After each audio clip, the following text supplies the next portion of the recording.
tal? ¿Cómo están? Buenas noches. Bienvenidos a esta edición de La Caja Negra en este horario especial de verano. Hoy vamos a tocar un tema que está instalado. Nosotros decíamos que independientemente al conflicto de los camioneros, con toda la historia de los bitrenes, el nuevo precio del flete, que hasta ahora todavía no se han puesto de acuerdo, se habla de una aparente manipulación incluso política ya por parte de esta movilización de los camioneros. Hoy veíamos al candidato de la Alianza Ganar, Efraín Alegre, participando en un acto con ellos, uno de los principales referentes de ese sector, Ángel Saracho, exhibiendo una calcomanía, Camioneros Alegre. Más allá de ese reclamo, que algunos pueden considerar que es un reclamo legítimo, justo, tiene una implicancia ya terrible, porque se habla de posible desabastecimiento. Hoy escuchábamos un audio en Radio 1 que hacía referencia a una movilización nuevamente mañana, la que pretenden sitiar nuevamente la ciudad de Asunción. Pero paralelamente al conflicto de los camioneros está lo que pasa en el puerto de Concepción. Y hoy vamos a desarrollar ese tema. Esta semana se publicaba en el diario La Nación de lo que hace un par de años era ese puerto, específicamente a partir de un contrato de arrendamiento que se le había otorgado a una agroganadera de nombre Zanja Pitá S.A., cuyo presidente es Eduardo Bierzi, sobrino del empresario de medios Antonio J. Bierzi. Esta empresa agroganadera Zanja Pitá en el 2014 se comprometió vía contrato con la Administración Nacional de Navegación y Puertos a realizar una serie de mejoras, cosa que no se ha cumplido, que no se hizo absolutamente nada. Nosotros vamos a hablar con el licenciado Pedro Villalba, él es gerente de Administración y Finanzas de la Administración Nacional de Navegación y Puertos, para que nos explique en qué condiciones, cómo encontraron a partir de una auditoría que hizo Puertos, el puerto de Concepción. Y después vamos a hablar lo que es hoy, con esta inversión, ese proceso que algunos ponen en duda de qué manera se hizo para la empresa Baden S.A., que según estábamos revisando en lo que establece el contrato, se tiene que hacer como mínimo una inversión de 12 millones de dólares. Hasta hoy creo que ya hicieron 8 millones de dólares para potenciar toda esa zona. Para poner en contexto de lo que vamos a hablar esta noche, nosotros preparamos un informe, un resumen, y a la vuelta ya dialogamos con el asesor o con el gerente de Administración y Finanzas de Puertos, el licenciado Pedro Villalba.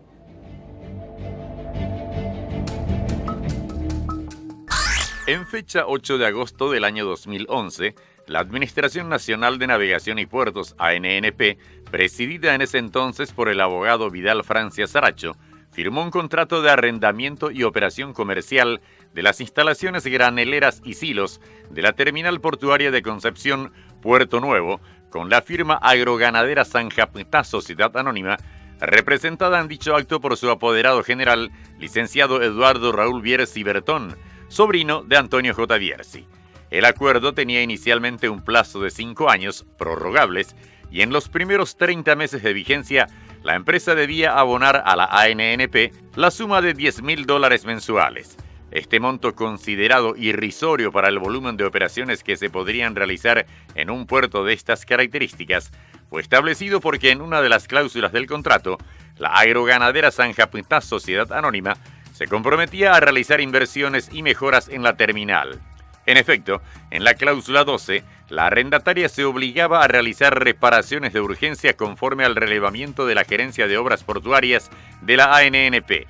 El contrato especificaba que las reparaciones a ser efectuadas debían ser realizadas para dejar la terminal granelera en condiciones de operación segura, identificando los trabajos necesarios y el total presupuestado que ascendía a la suma de 1.149.663.694 guaraníes.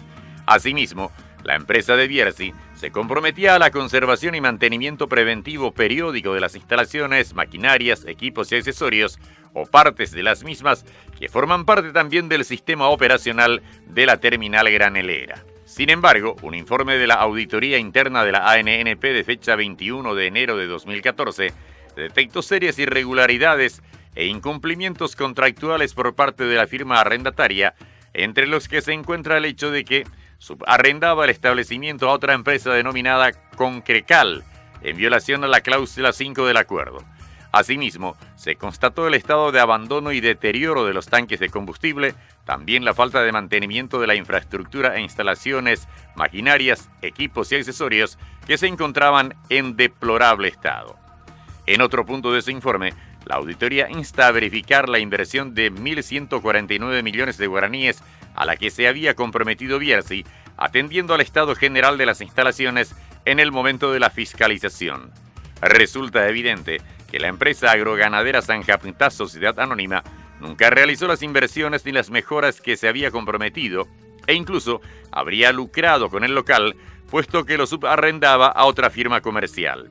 Según la auditoría, la empresa de Bierzi ni siquiera abonaba los servicios básicos, ya que la ANNP emitía cheques mensualmente en concepto de suministro de energía eléctrica. Lo raro es que los medios del grupo Bierzi cuestionan ahora el arrendamiento de la terminal a la firma Baden Sociedad Anónima, que por medio de una alianza estratégica de inversión acordada con la ANNP, reacondicionaría la terminal portuaria para recibir 1 millón de toneladas de soja de la zona de Mato Grosso do Sul del Brasil.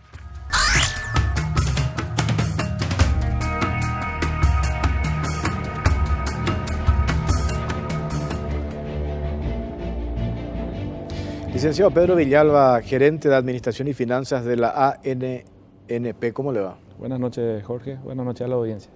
Bueno, esto que mostrábamos recién en este informe, ¿así encontraron ustedes el puerto de Concepción? Sí, así mismo. Nos estamos refiriendo a un contrato del año 2011, suscrito en la administración presidida por el señor Vidal Francia Saracho, con la empresa agroganadera Sanjapitá. Esta empresa estaba comprometida a efectuar inversiones por valor de 1.100 millones de guaraníes, a poner en condiciones la terminal portuaria para su operatividad. Estamos hablando de una terminal portuaria granelera que fue adquirida por la institución en el año 92. Dentro de ese acuerdo estaba previsto también el pago de un canon mensual de $10.000, que fue cumplido regularmente sin mayores inconvenientes. Cuando la actual administración asumió en el año 2013, tomó conocimiento de un informe del mes de julio del año 2013, correspondiente aún a la administración del presidente Fernando Nicora, y a partir de ahí se han iniciado las operaciones de rigor para ir conociendo la situación del cumplimiento contractual de esta empresa. Es así que en el mes de enero de 2014, un equipo de la auditoría interna constató la situación del puerto de Concepción y en ese momento han ellos informado una situación de total dejadez. Un abandono total, ¿no? Un abandono total que fue evidenciado en ese momento con tomas fotográficas. A ver si podemos enfocar un poco. De hecho, esto salió en medios de prensa en estos días. Este es el estado en el que estaba, digamos, la defensa del atracadero de muelle. Esto sería el estado de los silos. Un estado total de abandono, de dejadez. Acá hay una foto emblemática de la oficina de la administración. Esa es una foto espectacular. Ahí donde está el caballo es la oficina de administración. Se encontró un caballo en ese momento. Es bastante elocuente, ¿verdad? Elocuente la situación de dejadez. Ahí no hace falta ni siquiera mostrar el detalle de lo que dice la auditoría, porque con esas fotografías hablan por sí solas, ¿verdad? Y una imagen vale más que 1000 palabras, ¿verdad? Sí. En consecuencia, nuestra actual administración en ese momento tomó conocimiento de la situación que tenemos que convenirnos, es probablemente responsabilidad absoluta de esta empresa, probablemente ya es un estado de abandono de muchos años atrás, pero lo concreto es que el acuerdo contractual indicaba un compromiso de inversión de 1.100 millones de guaraníes, que no se ha cumplido plenamente hasta ese momento. El informe revela también que existió un subarrendamiento que fue efectuado en violación a la cláusula quinta del contrato. Con eso supone que esta agroganadera tuvo que haber lucrado también. Y se supone, pero aparentemente la empresa alquiló este local para no explotarlo porque según informaciones extraoficiales, ellos tienen un puerto aguas más arriba. Claro.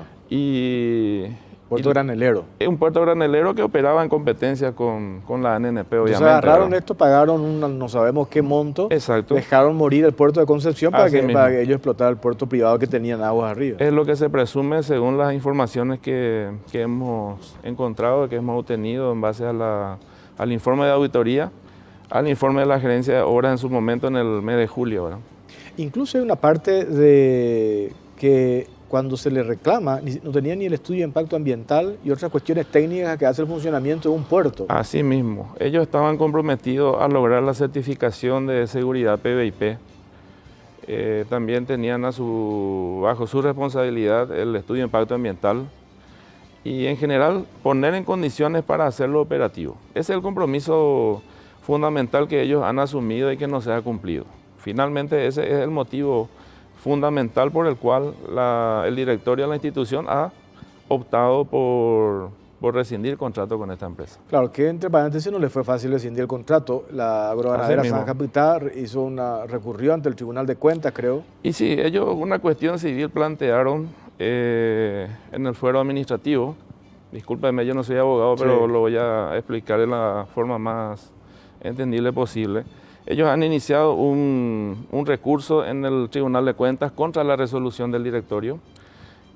A la par, la Administración de Puertos ha iniciado un juicio civil de desalojo que resultó favorable y finalmente, después de aproximadamente 6 meses, fue favorable para la institución y recién ahí la Administración de Puertos pudo tomar dominio del predio. O sea, en el 2014 ustedes toman la decisión de rescindir el contrato a Zanja Putá, pero después por este proceso judicial, 6 meses después le pudieron sacar a la empresa. Recién 6 meses después. Bueno, aclarando esta etapa, ¿qué es lo que se viene después? Esto que hoy ya es una realidad. Vimos recién las imágenes de lo que fue el puerto de Concepción. ¿Cómo se da todo el proceso para entregarle a Baden S.A. el manejo de ese puerto? La Administración de Puertos, y esto es importante que lo diga porque es justamente el punto más objetado por algún sector de la prensa actualmente, ¿verdad? La Administración de Puertos es una institución autárquica. El artículo 1 de su ley orgánica establece claramente que es una entidad autárquica, pero en sus actividades se rige por el derecho privado.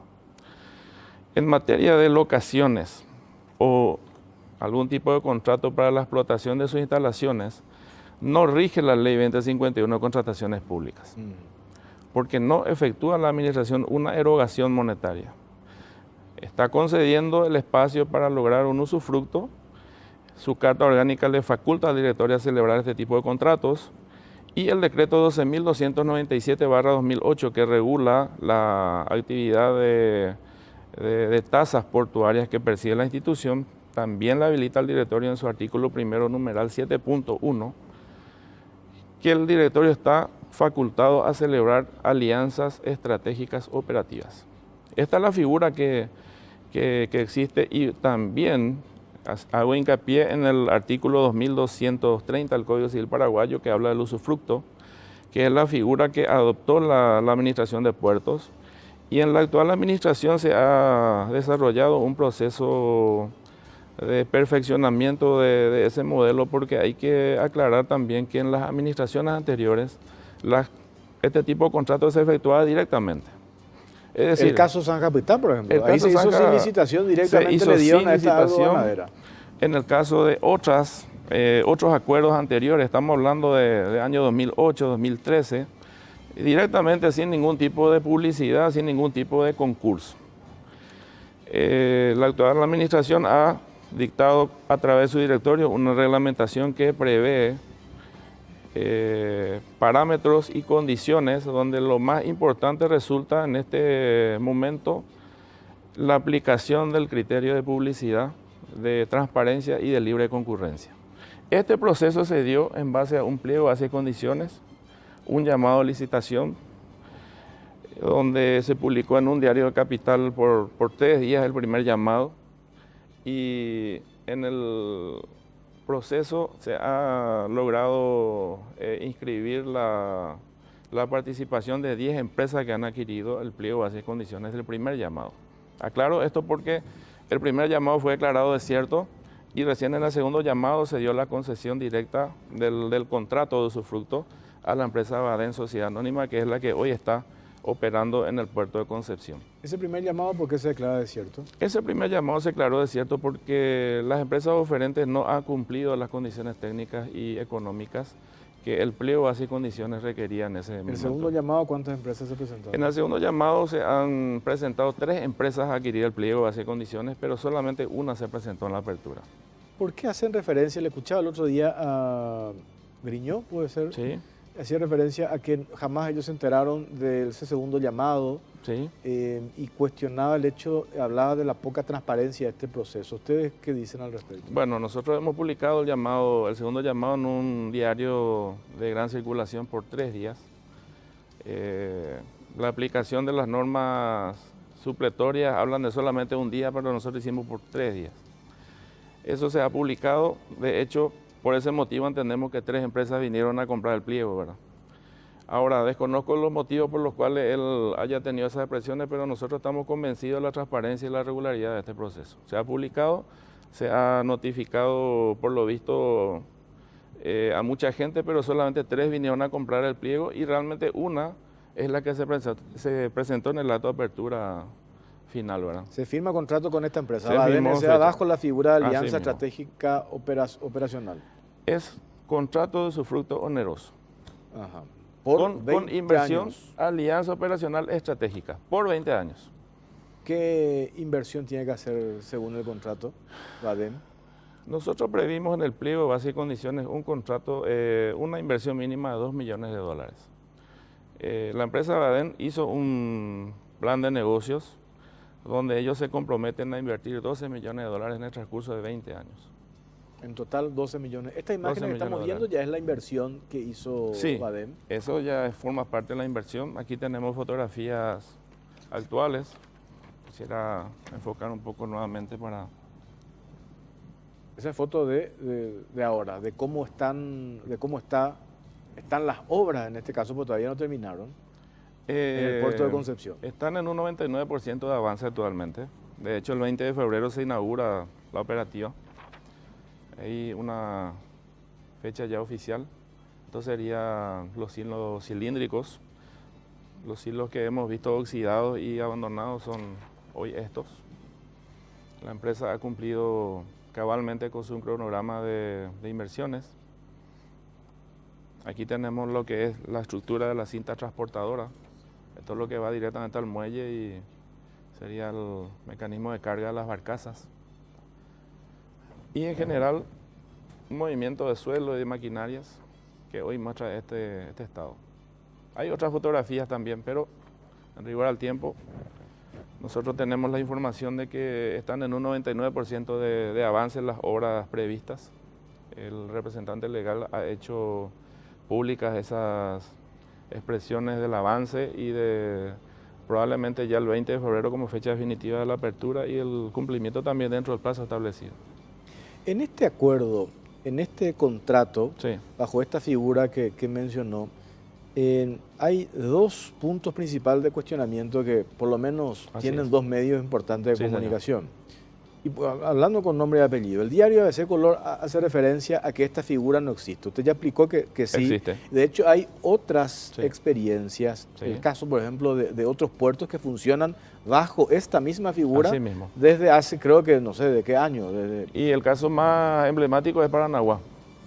Paranaguá desde el año 88 fue bajo esta figura, de hecho hasta la fecha es esa figura la Después que se tengo adoptó. entendido Trosiuc, Algesa, otro puerto Encarnación, bajo esta misma figura. Todo bajo esa misma figura. Eso por un lado, eso se explicó entonces, Sí. la cuestión legal. Así Y es. lo otro tiene que ver con una situación de parentesco del actual ministro de Así Obras es. Públicas y Comunicaciones, Sí. cuyo padre es uno de los accionistas Sí. de la empresa CIE. Sí. ¿Ustedes qué dicen al respecto? Porque el domingo pasado, Sí. acá en Unicanal, en Cara Cruz, estaba Ramón Jiménez Gaona y le preguntamos sobre ese punto y él dijo, este es un aspecto que la gente de puertos tiene que responder. Correcto. Porque ¿qué es lo que se cuestiona allí? Que pudo haber accedido a información privilegiada para de esa manera hacerse con esta licitación Baden S.A. con la empresa CIE. Correcto. ¿Qué dicen ustedes?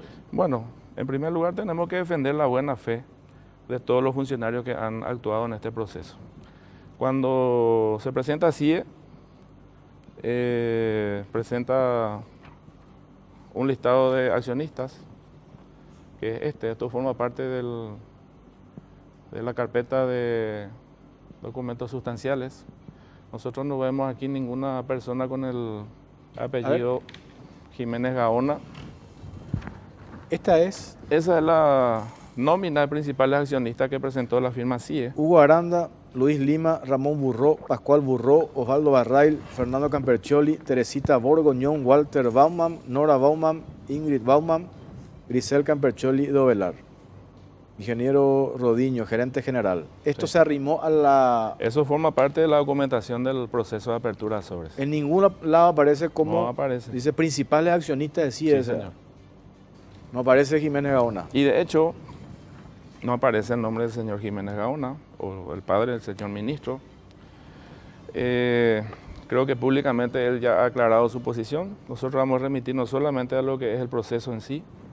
Claro, Esto él forma- hizo referencia porque ahí veo que son los principales accionistas. Dice. Así Ramón mismo. Jiménez Gaona, el ministro, dice que su padre creo que no tiene ni el 10% de las Seguramente. acciones en esa empresa y por ello... Y por eso no figura por acá, eso no ¿verdad? figura allí. Claro, y de hecho, también hay que entender que CIE es una de las accionistas de la firma Baden S.A. Está en sociedad con una empresa internacional y ambas son accionistas mayoritarias según los estatutos y las documentaciones que tenemos en el proceso. Bueno, tengo que hacer una pausa. A la vuelta seguimos hablando Correcto. sobre esta parte para aclarar muy bien, porque son cuestionamientos naturales, ¿no? Correcto. Porque nosotros decíamos el otro día, después de ver esta comparación de lo que hace 5 años era el puerto de Concepción, en un estado deplorable Así que mismo. tuvo la empresa San Japitá vinculada a la empresa Bierzi, y por otro lado lo que es hoy. Correcto. O sea, por una cuestión hasta patriótica, uno no puede oponerse a señor. un proyecto como este. Sí. Pero sí es natural que se haga la cuestión de forma, que ustedes tienen que explicar muy bien y que Muy bien. de hecho lo están haciendo. A la vuelta de la pausa seguimos hablando con la gente de puertos sobre este tema. Ya venimos.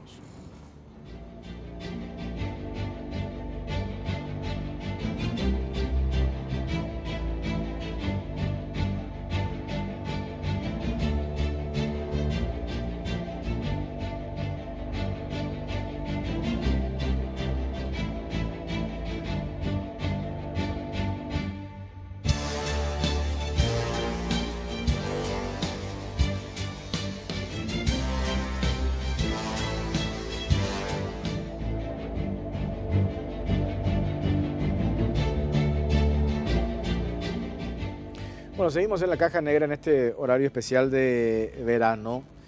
A ver, licenciado, cuando ustedes ven toda esta avalancha de críticas, de objeciones, esto ya, y hoy justamente leía en uno de los diarios, declaraciones del abogado Pablo Sey, Sí. ex titular de contrataciones públicas, es muy difícil que esto se retrotraiga y se lleve a foja cero, por varias situaciones, ¿verdad? Una de ellas, toda la inversión que ya hizo la empresa, Así ¿verdad? mismo. Y por otro lado, el argumento de que la figura utilizada, lo de la Alianza Estratégica Operacional, es una figura válida. Correcto. Entonces eso no se objeta. Y lo otro que ya mostró, la cuestión que hace al parentesco del ministro de Obras Públicas y Comunicaciones, ustedes tienen una respuesta y un argumento más que sólido, ¿verdad? En el Así sentido es. de que se basan Correcto. en los documentos que arrima Así es. la empresa y en ese listado en ningún lado aparece como un accionista importante, Por supuesto. el padre del ministro de Obras Públicas y Comunicaciones. Así como está, esto ya tiene incluso fecha de inauguración, estaba leyendo. Tenemos entendido que va a ser el 20 de febrero. 20 de febrero. ¿Eso Sí. quién dispone? ¿Eso dispone el MOPC? ¿Dispone la No, Baden MOPC o disponen no. ustedes? Es la empresa adjudicada para el contrato, son ellos los que están poniendo a punto las instalaciones y son los que van a marcar la pauta en ese sentido. Toda esta inversión y la motivación de esta empresa para comprometerse en estos 20 años a hacer la inversión de 12 millones de dólares tiene que ver por ese flujo, ese movimiento de Correcto. carga que se tiene que dar desde el estado de Mato Grosso do Sul de los 1 millón de granos. Y sí, de hecho esa no es una información privilegiada. Eso se viene hablando por lo menos hace 3 o 4 años. Si uno busca en los archivos periodísticos también van a encontrar que en algún momento se habló del departamento de Alto Paraguay como un potencial lugar de producción de soja para el futuro. Y el tema de Concepción no es de ahora. De hecho, el tratado, según la información que tenemos, el tratado de la concesión de la zona franca de Paranaguá en el año 57. Tenía para el Paraguay en la contrapartida de ceder al Brasil un espacio franco, una zona franca, y ese espacio era el puerto de Concepción. O sea, estamos hablando de algo que ya tiene 40 años, Claro, no es que 50 años. una ocurrencia de ahora. No es algo actual ni algo que emergió en estos últimos 2 años, ¿verdad? Y aparte por una cuestión estratégica, ¿verdad? Nosotros decíamos, Exacto. los brasileños no es porque aman Paraguay, precisamente, con todo el respeto a los brasileños que van a decidir pasar a usar Claro. nuestro territorio. Una cuestión absolutamente económica y de conveniencia, de abaratar costos, porque uno mira, por ejemplo, desde Mato Grosso do Sul hasta Porto Alegre, donde estamos hablando de 1.600 kilómetros, y Exacto. acá desde hasta Concepción 420 kilómetros, una cosa así. 700 máximo. Máximo, ¿verdad? Entonces, Máximo imagínate 700. cuánto se ahorran en costo.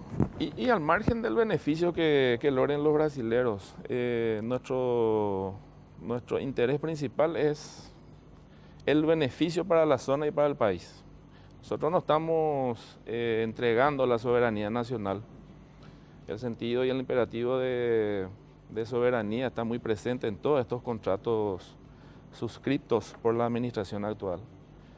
Y acá lo más importante es establecer de aquí a 20 años cómo va a desarrollarse la zona de Concepción, la zona de influencia y los beneficios que va a traer para la economía local eso. Por año, Sí, la administración de puertos, de parte de Baden S.A., Sí. ¿cuánto va a recibir? según el flujo, nosotros tenemos un piso de $120.000 anuales como canon calculado sobre los ingresos brutos según lo proyectado por la empresa contratada. Eso sería un escenario mínimo. Estamos hablando de un volumen de 300.000 toneladas.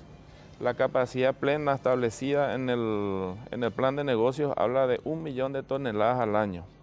Y en el mejor de los casos estimamos que estaríamos rondando los $500.000 a partir del 6º año.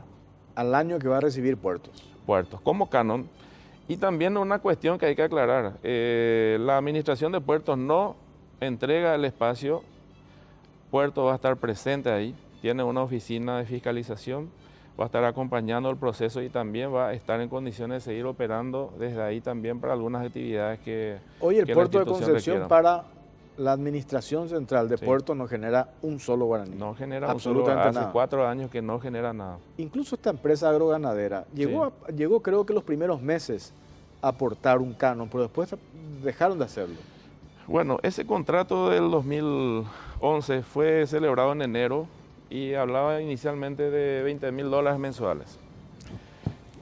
8 meses después, en agosto, hicieron un cambio, bajaron a 10, pero incorporaron ahí la claridad de las inversiones a las que estaban obligados. Y eso La de de los 10.000, 1.200 millones. no, los 1.100 millones. 1.100, sí, 1.100 millones. 1.100 millones. Y vinieron pagando el canon $10.000 mensuales en forma regular. Nosotros no tenemos ninguna objeción a ese cumplimiento, ¿verdad? Pero el estado en el que estaba Claro. y la dejadez que encontramos en las evidencias fotográficas revelan de que no era un negocio muy interesante para la institución. Ahora, nosotros estamos hablando en este momento de tener un canon anual de $120.000. Probablemente en 5 o 6 años podamos llegar ya a los $500.000 y a los 20 años queda una infraestructura de $12 millones para la institución. Todo esto que vimos, terminado, queda para todo la lo que se institución. hizo en 20 años queda para puertos. Todo queda para Puertos. Además, Puertos no gasta ningún centavo acá. ¿Qué es lo que sería lo catastrófico en esta historia que se dé para que esto se trunque? ¿Por qué? Y acá hay que separar los tantos. Sí. ¿Cuántos años hemos escuchado el reclamo por parte de las mismas autoridades del departamento de Concepción, sus pobladores? Son noticias permanentemente por hechos de violencia, zona de influencia del autodenominado Ejército del Pueblo Paraguayo. Hoy, por eso hay una movilización, por eso se ha declarado por parte de la Junta Municipal de Concepción de interés municipal todo lo que se está haciendo en este puerto, porque ellos ven esto como una cuestión comercial, de progreso, desarrollo. Por supuesto. Entonces es prácticamente imposible, por más de la avalancha mediática, que por un lado un grupo de medios de comunicación, uno quiere entender que hay un vínculo y un interés comercial, teniendo en cuenta el grado de parentesco de quien tenía anteriormente el arrendamiento de ese puerto. Uno puede presumir eso. Pero por el otro lado, el otro cuestionamiento, cuando se muestran los papeles, se hace el despliegue de los documentos, que no hay ninguna objeción desde el punto de vista legal. Entonces, esto es muy difícil que se retrotraiga, es prácticamente imposible. Fíjense que de la revolución del 47, Concepción es un departamento prácticamente olvidado. Sí. Hoy a 70 años aquello, por primera vez también, por nuestra institución podemos celebrar un contrato de una envergadura que va a traer un efecto multiplicador en el aspecto económico muy interesante para la zona norte. Imagínense todos los servicios con eso que va a traer esto: hotelería, reparaciones de camiones, repuestos, todo lo que tenga que ver con alimentación, gastronomía y todo lo que venga a complementar la actividad en sí, ¿verdad? Además de posicionarle a nuestro país en un corredor logístico importante, donde Brasil va a completar cupos de exportación de la Argentina y donde también la industria naviera y todos los servicios conexos también van a desarrollarse, ¿verdad? Y por fin vamos a aprovechar nuestra ubicación geográfica, que es tanto tiempo hemos dicho. Y por fin el Mercosur va a servirnos también de algo, ¿verdad? Licenciado, gracias por su tiempo. Muchas gracias, muy amable. Igualmente. A la vuelta de la pausa, en uso de su derecho a réplica, va a estar con nosotros el abogado José Almada. El martes pasado, Ricardo Preda, uno de los abogados de los inversionistas de la firma Electrofácil, en ese famoso audio en el que se habla 120, compra de imputaciones, se mencionó a un tal José. Nosotros hicimos referencia a que ese José era José Almada. El abogado va a estar con nosotros esta noche. Dice él que el José invocado en ese audio no se trata de él. Y vamos a hacerle otras preguntas en relación al caso Electrofácil y el sonado audio que se difundió en diferentes medios de comunicación. Esa charla entre Carmelo Caballero y el ex secretario del Jurado de Enjuiciamiento de Magistrados, Raúl Fernández Littman. Ya venimos.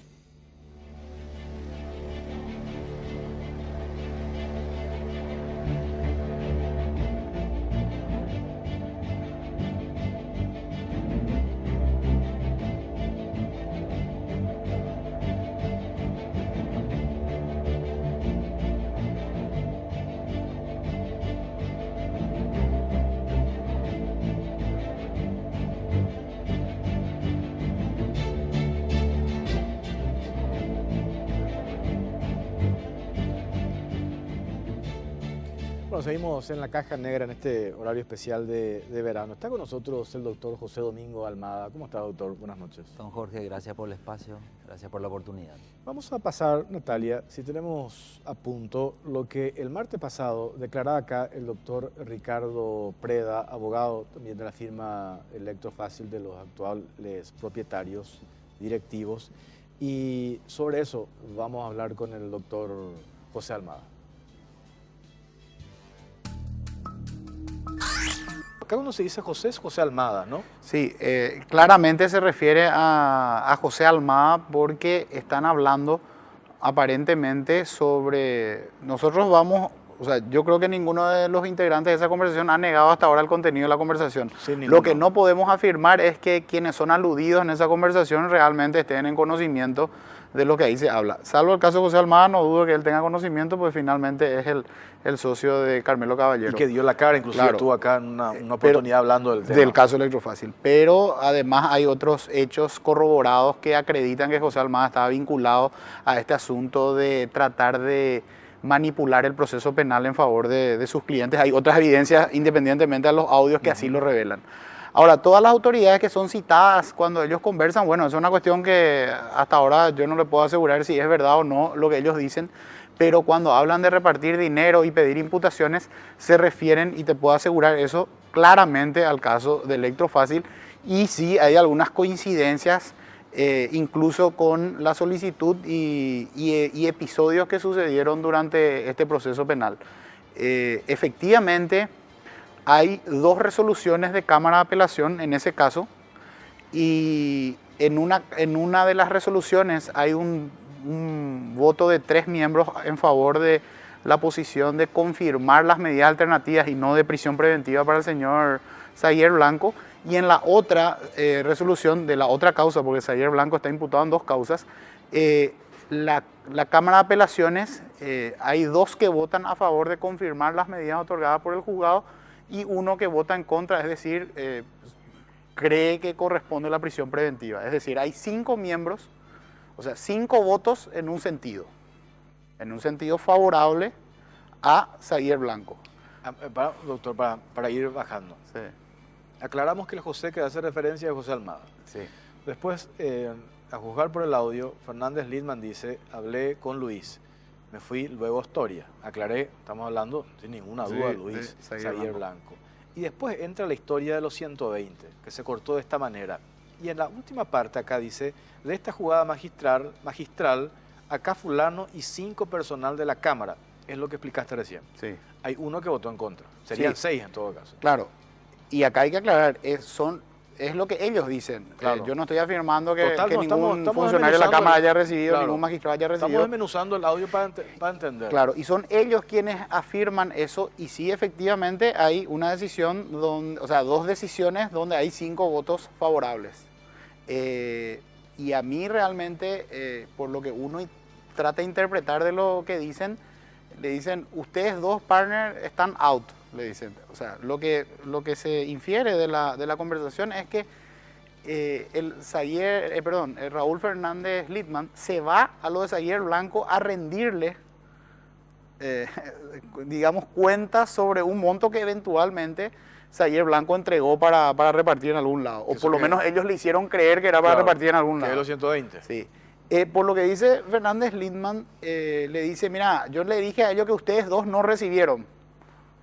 Le dice por los 2 abogados, que son Carmelo Caballero, claro, y José Almada. Ustedes 2 estos 120 no tocaron. Ustedes 2 no tocaron. Eso yo le explico a Zaguier Blanco, le dice, y ahí le responde Caballero, brillante, le dice. O sea, lo que uno podría inferir es que en realidad sí se repartieron ellos, claro, ¿verdad? Y que le estaban diciendo al cliente, claro, que no, ¿verdad? Que era solamente para funcionarios.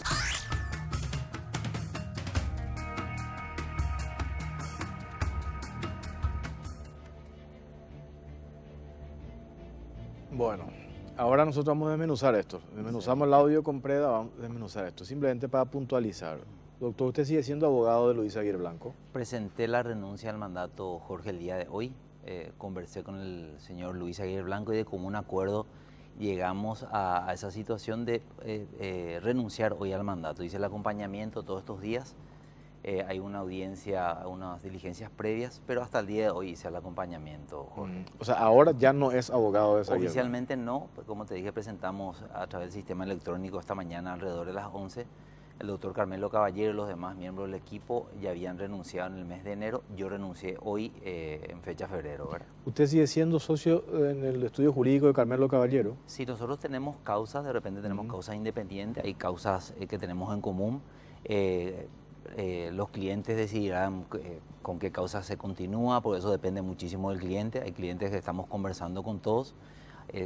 Vamos a ver quién sigue y quién no sigue, pero eso es una atribución específica del cliente. Sí, Carmelo Caballero sí sigue siendo socio del estudio jurídico. ¿Usted sigue siendo abogado de José Ortiz en el caso de la querella de Efraín Sigo Alegre? siendo abogado del señor José Ortiz. Se amplió el poder al doctor José Ignacio González Maqui. Así mismo es, Jorge. Bueno, aclarado esto, entonces vamos a lo siguiente.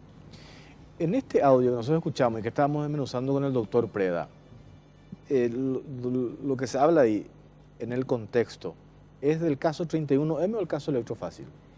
Primeramente, astutamente pretende e irresponsablemente, diría yo, Ricardo Preda hace unas manifestaciones falsas. Primero quiero aclarar, no soy responsable de ninguna situación irregular. He actuado siempre 23 años de carrera en forma legal, siempre actuando, respetando todas las normas procesales y respetando a los colegas y respetando a los fiscales. Si no existe un control funcional sobre un hecho en derecho es simple, Jorge. La persona responsable es la responsable, cada uno es responsable de sus actos. Si yo no tengo un control funcional sobre el hecho, yo no puedo ser responsable. Le gusta o no le gusta a mi contraparte. Yo entiendo que mi contraparte me quiere quitar de carrera. Estamos hablando una de las causas de donde somos contraparte con Ricardo Preda es 30 millones de dólares el primer juego del proceso.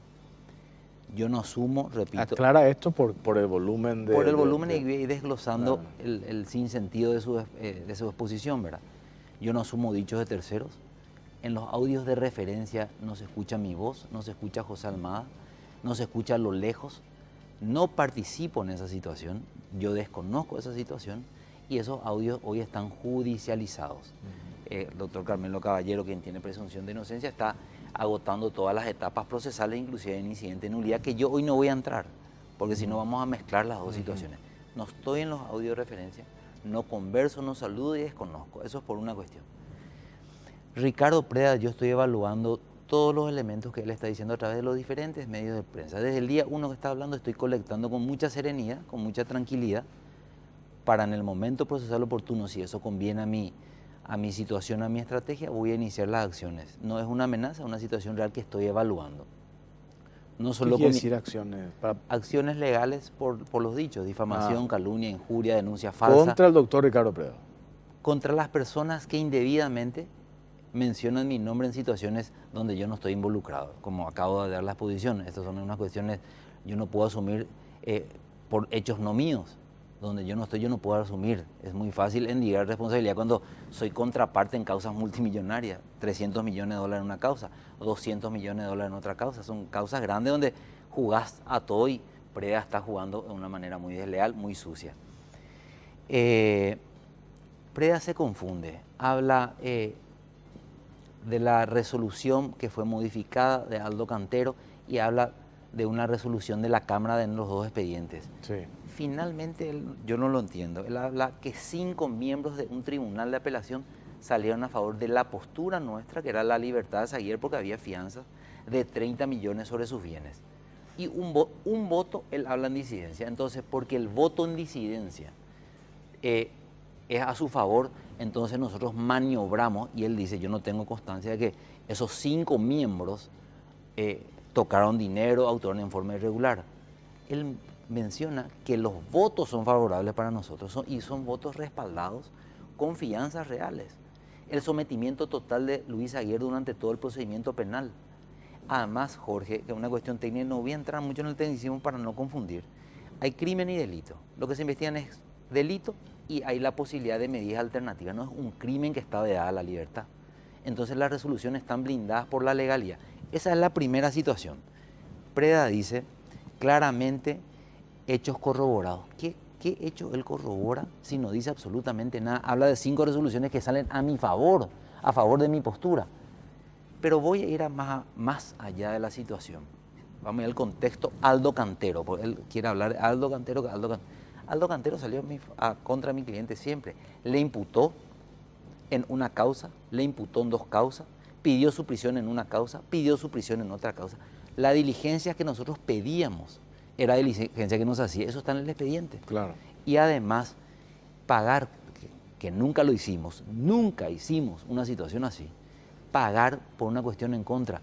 Se habla que se pagó, y ¿sabes lo que se pagó supuestamente? Según Preda, en el imaginario de Preda, imputación de 11 personas. Yo soy abogado defensor, ¿cuál sería mi interés de imputar y cargar prueba negativa para mi cliente de 11 personas? Y eso te voy a decir causa 1. Y le voy a llamar causa 2. Presenta una denuncia contra persona innominada, pero en el relato de los hechos menciona a diferentes abogados. Entre ellos me menciona a mí. Para desgracia de Ricardo Preda, menciona 2 fechas donde supuestamente yo participé presentando documentos. Tiempo 1 presenté un certificado catastral, menciona él. Yo no presenté ningún certificado catastral. Yo no firmé la presentación y el documento del certificado catastral no es falso, si bien ese documento fue presentado por su cliente Unicomer a mi cliente para una transferencia años antes. Y el representante fue Loizaga, Néstor Loizaga. Ni siquiera presenté el escrito.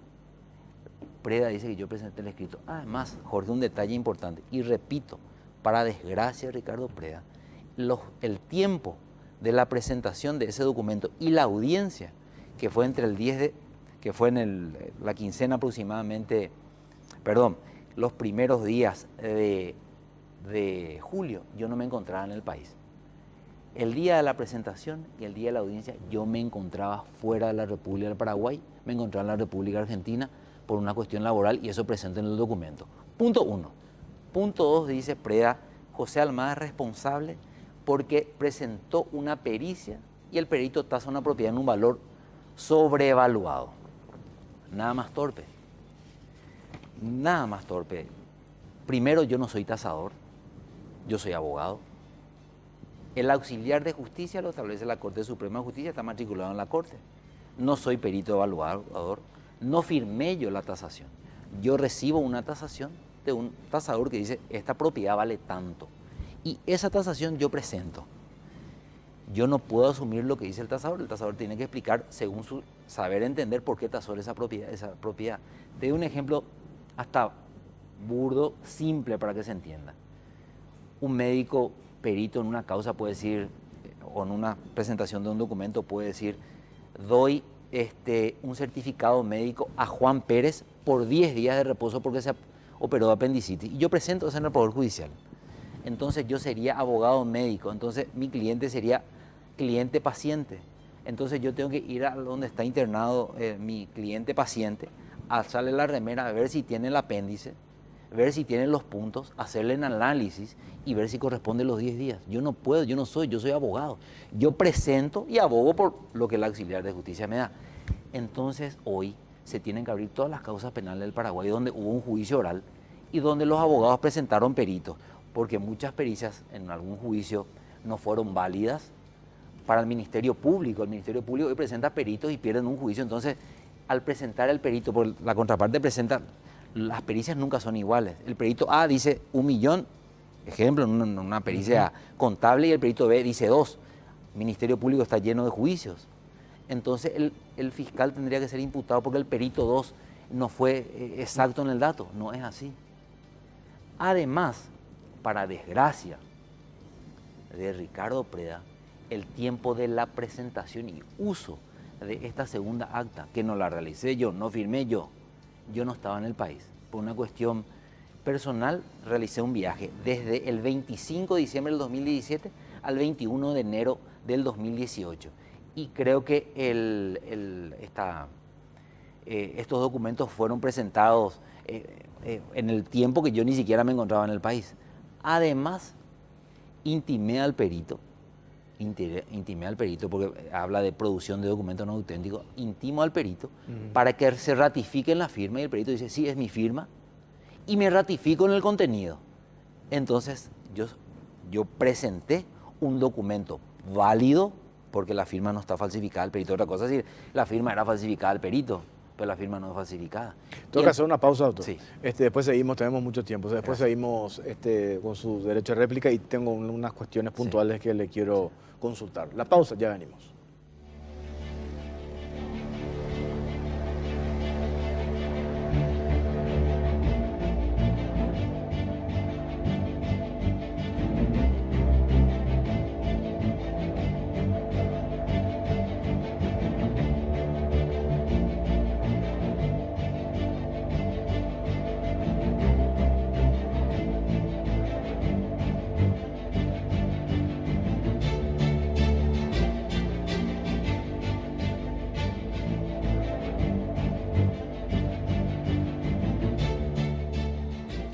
Bueno, seguimos en la caja negra.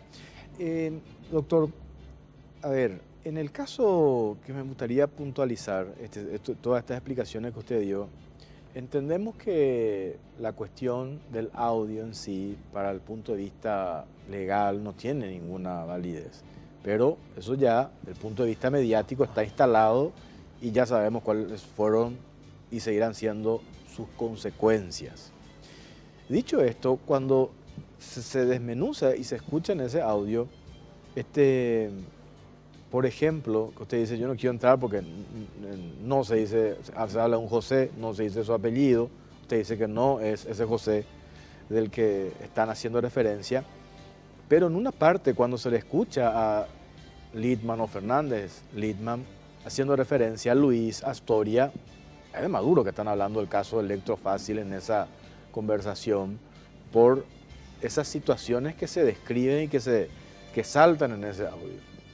Entonces, por eso digo, ¿en qué momento acá se mete, por ejemplo, el caso 31M, que ahí sí que no tiene absolutamente nada que ver, ¿verdad? Porque por lo que se escuche, por lo que se relata. Por eso yo le pregunto otra vez, si bien estoy seguro que usted ya escuchó, desmenuzó, tiene la desgrabación, aclaramos que no tiene ninguna validez jurídica, todo lo que explicó, pero se habla del caso Electrofácil. Uno de los abogados del caso Electrofácil, que es Carmelo Caballero, habla con Fernández Littman de este caso. O sea, puede darse imprecisiones en el dato o en lo que estaban quizás generando, regañando, armando, pero que estaban hablando del caso Electrofácil, estaban hablando del caso Electrofácil. ¿O estoy equivocado? Yo primero te voy a decir, yo entré hablé de lo que es la cuestión jurídica como una cuestión anexa. Yo no estoy avalando y sustentando mi posición por la parte jurídica, porque esa parte a mí no me corresponde, yo te quiero dejar claro. Yo te estoy haciendo mención de los hechos reales, de la conjetura inválida y falsa que menciona Ricardo Preda, porque Ricardo Preda hace una conexión y habla de resoluciones. Yo tengo que basarme en lo que escucho, lo que me acabas de mostrar también. Entonces habla de resoluciones y que se concatenan con lo Electrofácil porque el propio tribunal le salió con un voto a favor y 5 en contra. Yo te tengo que decir... Porque en el audio se habla del personal de la Cámara. Se habla de la Cámara, sí. Se habla de la Cámara, pero el propio Preda dice, no, yo no puedo decir porque no existe ningún solo elemento. Hay cinco jueces en resolución súper fundadas que determinan por el tipo penal, que es un delito y no es crimen, el sometimiento de Luis Aguirre y fianza de $30 millones que la resolución corresponde. O me decís el tema de los audios, que el tema del Electrofácil, yo desconozco, porque si yo no tengo un dominio sobre el hecho, yo no puedo opinar. Desconozco esa situación expuesta en el audio, no participé, no sé, no era necesario. 5 resoluciones súper fundadas tenemos de 2 cámaras, como así también tenemos un fiscal que no nos dio absolutamente nada a favor. No actuamos dentro del margen de la ilegalidad, pero sí que se audite el expediente. Yo soy el más interesado que se audite el ahí expediente. está, esa es la otra pregunta que le iba a hacer, porque si bien se debatió un montón de que el audio en sí no sirve como elemento de prueba para el juicio, pero sí es un punto de partida después para que desde la Fiscalía, justamente eso que usted menciona, se haga el seguimiento, se desmenuce y se audite todo el caso Electrofácil. Pero es lo que más me interesa. Yo pido que se audite. Independientemente, y repito, no quiero cansar, pero yo no voy a hablar del tema judicial porque no estoy claro. En esa investigación. Carmelo Caballero sí planteó los incidentes de nulidad en la base de la ilegalidad de la obtención. Punto aparte. Yo me voy a centrar en lo que hay, lo que yo conozco, lo que hablé, el funcionamiento, el control que tuve sobre la situación. No tuve un control, no se escucha mi voz, desconozco la situación y para mi tranquilidad, el propio Preda dice, 5 jueces intachables del Tribunal de Apelación confirman la resolución, pero voy a retroceder, porque Preda habla de acá arriba de 5 jueces que salen a favor y uno sale en disidencia. Vamos a bajar un peldaño, vamos a bajar una instancia. 2 jueces determinan de que correspondía la libertad. 2 jueces determinaron la misma situación. Y entonces estamos hablando de 7 magistrados, están con nuestra tesitura de que sí correspondía la medida alternativa porque el hecho punible era un delito, había un sometimiento total desde el día 1 de Luis Aguirre, entonces eso le daba la posibilidad que establece el Código de Medidas Alternativas a la Prisión. Yo pido que se audite, quiero que se audite, porque el expediente está bien. Te comenté al inicio de la exposición de que yo en el sentido procesal no tuvimos ningún beneficio en absoluto más que situaciones adversas por parte de Aldo Cantero. Imputan una causa, imputan la segunda causa, pide prisión en una de las causas, pide prisión en la segunda causa. Diligencia que nosotros pedíamos, Jorge, está en el expediente, no nos daba. Lo que se escucha en ese audio de esas 4, quiero 4 imputaciones, este y el otro ya no tengo ahora, en precisión. Y después Preda habló, dio los nombres incluso de quienes serían esas 4 personas empleados de la firma Electrofácil. O sea, si bien en total son 11, pero él identificó quiénes eran las 4 personas que se habla de que quiero 4 imputaciones y que después se hace la relación de cuándo salieron efectivamente esas 4 imputaciones y cuándo se presume sería la conversación del famoso audio. Bueno, eso siempre es la perspectiva interesante de buscar y te llevará agua a su molino de Ricardo Preda. El fiscal Aldo Cantero da 11 imputaciones. Como defensa, la lógica me va a decir, a mí me va a interesar que en mi causa procesal, donde se le investiga a Luis Aguirre Blanco, carguen con 11 procesados más. ¿Qué beneficio a cualquier abogado se puede preguntar qué beneficio se podría dar con 11 imputados? Esa es una postura a mi favor, no una postura en contra de lo que mantiene Preda. Una situación como esta perjudica en la causa, son 11 procesados más. Y eso el fiscal sustentó, eso se admitió por el juzgado penal de garantías. Entonces no existe ninguna situación como la expuesta por Preda. No existe ningún hecho conexo entre el audio, entre la situación y más de mi parte que desconozco dicha situación. Pero sin embargo se menciona con nombre y apellido quiénes son esos 4 funcionarios o empleados de... ¿Quién menciona? El propio Preda. No, claro, no. Pero lo que dice Preda evidentemente no es hecho consumado, hecho real. Es hecho no real, subjetivo e interesado de su parte. Por supuesto que Preda no va a pintar a todo como demonio porque él está buscando y llevando agua a su molino porque él tiene un interés de presionar, utilizar toda esta situación. ¿Qué quiere Preda? Preda quiere la prisión de Luis Aguirre. Él no le interesa otra situación que Luis Aguirre. Pero convengamos, simplemente una cuestión, trato de ser lo más objetivo posible, pero acá lo que se hizo con Preda es desmenuzar lo que dice el audio, porque ¿por qué se le mencionaría de dónde salen los famosos 120, de dónde salen las 4 imputaciones? Y estuve anoche con Luis, me fui luego a Astoria. O sea, si están hablando de cualquier otra causa, no van a mencionar esa figura, ese nombre y ese lugar por esa coincidencia. Entiendo cuando dice José, no es José Almada. Cuando dice Luis, me fui luego a Astoria, no hace falta... A ver, doctor, no, es obvio que están hablando de Luis Aguirre Blanco, ¿verdad? Él desmenuza una situación súper subjetiva y da el calce que le conviene a su causa. Yo tengo que repetir, desconozco, no se escucha mi voz, no participé y no existe ni un solo beneficio en la causa con las actuaciones de Aldo Cantero. Claro, que convengamos que eso se tendría que determinar después de todo lo que se expuso cuando se haga una auditoría de la causa en sí, ¿verdad? Pedimos la auditoría de la causa, el arraigo del sometimiento, la fianza, es una de las fianzas más grandes que hubo, 30 millones de dólares entre particulares, delito, sometimiento total, se presentó la denuncia, ejemplo, 1 de enero, ejemplo. El 2 de enero, Luis Aguirre ya estuvo poniéndose a disposición, presentando las notas, conversamos con la fiscal, que se lo impute. El proceso está abierto, pero pedir una prisión entendemos a nuestro criterio, por lo que son las normas procesales, fue algo totalmente desmedido y finalmente revocado por 2 jueces y 5 miembros de un tribunal de apelación. Claro.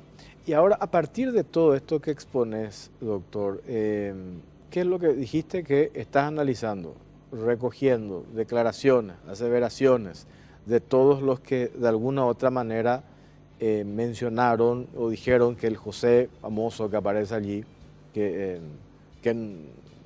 Ortiz no creo que sea, porque ¿qué participación tendría Ortiz en el caso Electrofácil, como presume el diario de ese color? Yo no quiero entrar y no voy a entrar con muchísimo respeto, en ninguna guerra de medios, no estoy metido en eso. Claro, bueno, es una guerra Sí, de no, medios, una cuestión de sentido común. No, pero yo quiero terminar la idea. Solo como vos mencionaste un medio, yo Claro. aclaro con mucho respeto también a tu persona, yo no voy a entrar en la guerra de nadie. Yo expongo que no estoy, que no soy, no existe elemento, desconozco. Pero no somos los 2 José, los únicos 2 José.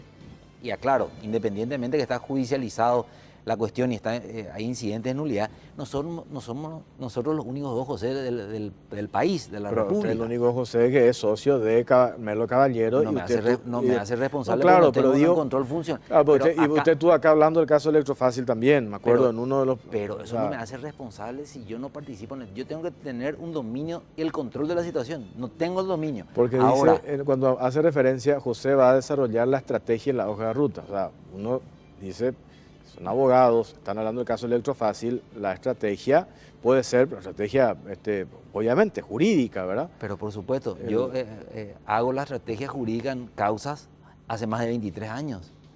Tengo una solvencia reconocida. Entonces, si es el contexto, sí yo acepto. Pero si un contexto que yo no realicé, no voy a aceptar jamás. Pero es buena la pregunta con relación al señor José Ortiz. Surge porque en algún audio judicializado, tengo que repetir siempre, se menciona el nombre, se menciona el yate. Claro, pero en ese audio en el que se menciona el nombre y se menciona el yate, que usted dice, en el propio audio se escucha, ahora pasamos a otro tema. En el audio en sí, en el grueso de ese audio, hay 3 momentos. Uno tiene que ver con lo que uno escucha, que están hablando por el hecho que yo encerraba en círculo lo de Luis Astoria, que es más obvio, y después hace referencia al caso del yate y después otra cuestión del 31M, pero que nada tiene que ver con la primera charla. La situación de los audios, yo tengo que decir el control funcional que tuve, desconozco, no conozco, no participé, soy abogado y trabajé jurídicamente. Punto 1, dejar en claro, ¿verdad? Porque si no se tergiversa la situación. Punto 2, yo tengo que hablar del señor José Ortiz con relación al yate, reunión en el yate es la cuestión. Sí estuvimos, no es una cuestión delictual, se estuvo en la 3ª semana del mes de septiembre del 2017 aproximadamente, o en la 1ª semana. No hago como 2 hechos diferentes. Un hecho no recuerdo si fue los últimos días de septiembre, para dejar claro, o los primeros de octubre de 2017. ¿Quién estuvo? Estuvo el señor José Ortiz, su hija menor de aproximadamente 11 años, estuvo Carmelo Caballero y yo. Nos habló de nada irregular, nos habló de imputación, nos habló de venta, nos habló de venta de procesos, venta de juicio, de sumas de dinero de forma irregular. De lo único que se habló en esa oportunidad, y yo tengo que aclarar, testimoniar y decir, y Carmelo Caballero en su momento va a dar las explicaciones pertinentes también, seguramente, porque estuvimos conversando que él va a formular las declaraciones. Se habló en esa oportunidad de la compra de un yate del señor José Ortiz, porque él tiene varias ramas, tiene varias actividades empresariales y una de sus actividades es la venta de embarcaciones. Entonces había un interés en la compra de un yate y en esa oportunidad no se habló de nada más que la compra de ese yate. Tengo que hacer una pausa, doctor. Seguimos, tenemos 5 minutos más, ¿sí? A la vuelta, ya venimos.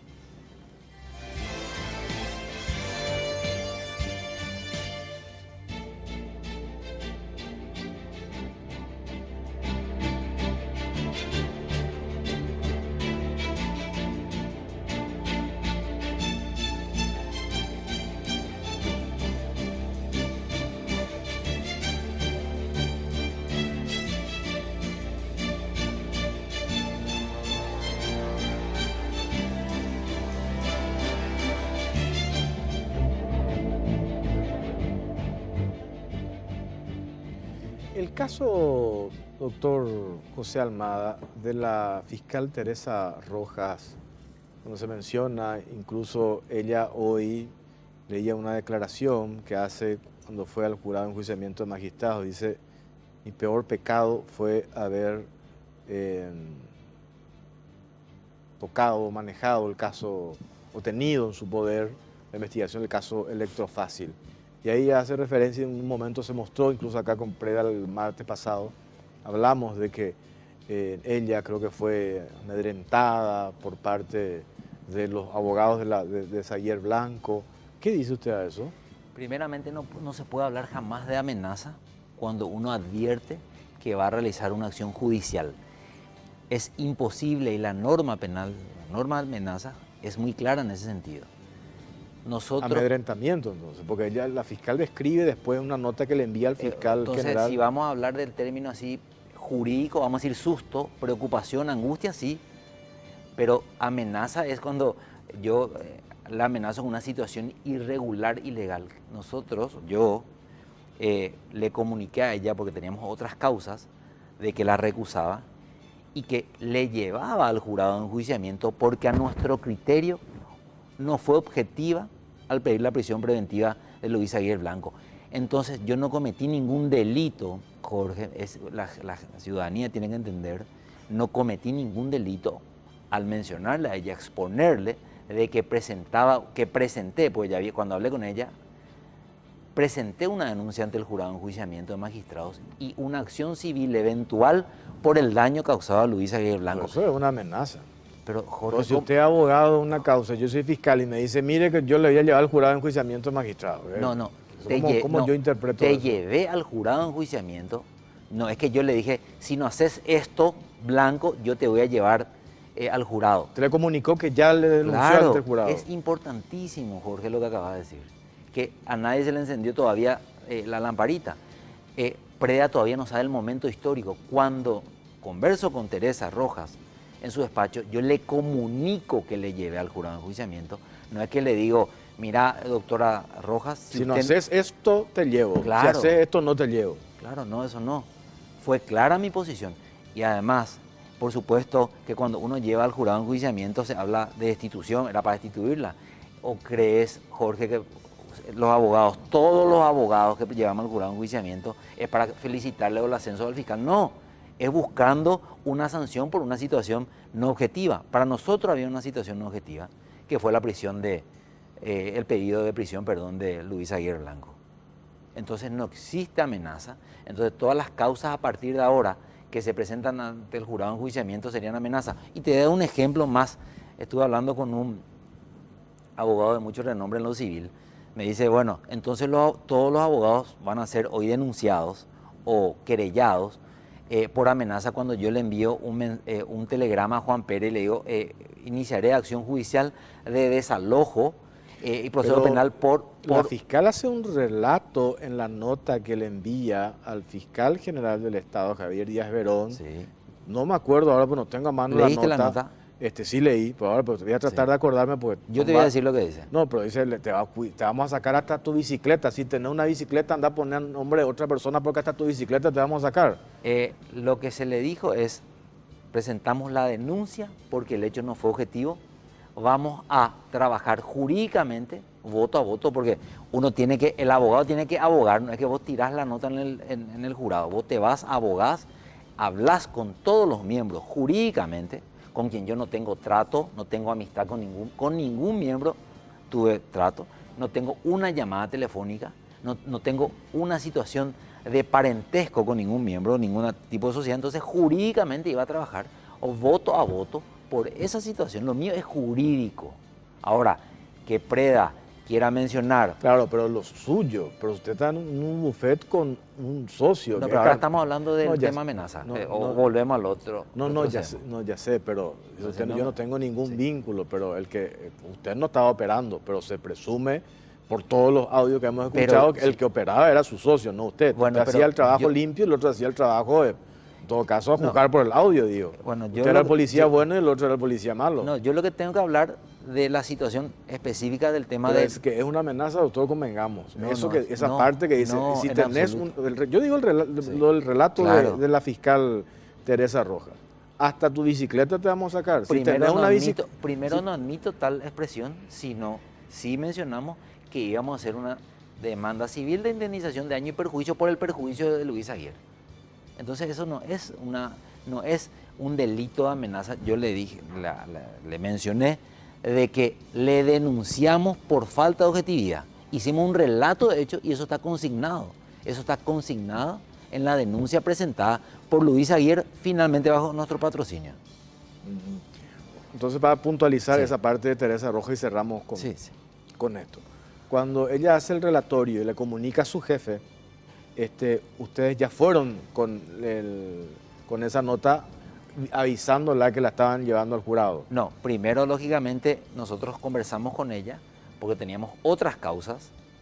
Entonces le recusamos las otras causas, porque recusamos, está el documento de recusación y le decimos, mira, te tenés que apartar de la causa, está el sello de cargo, de esta causa B, porque nosotros te llevamos al jurado de enjuiciamiento, te llevamos. Nosotros le dijimos, ¿sabes qué? Revoca esto o regalame la causa 2, porque acá, o si no te llevo al jurado. Fue clara nuestra postura, nosotros te apartamos, vos no podés estar en una causa porque a nuestro criterio no correspondía a las medidas que había solicitado. Bueno, ¿algo más que quiera aclarar, doctor? Agradecer por el tiempo principalmente, estoy tranquilo, sometido a los debates que creas pertinentes y nuevamente mencionarte de que con toda tranquilidad voy a ir colectando todos los elementos que a mi criterio que afectan a mi persona para iniciar en su momento las acciones pertinentes. Doctor José Almada, gracias por su tiempo. Nos reencontramos, si Dios quiere, el próximo martes en La Caja Negra. Gracias por acompañarnos. Buenas noches.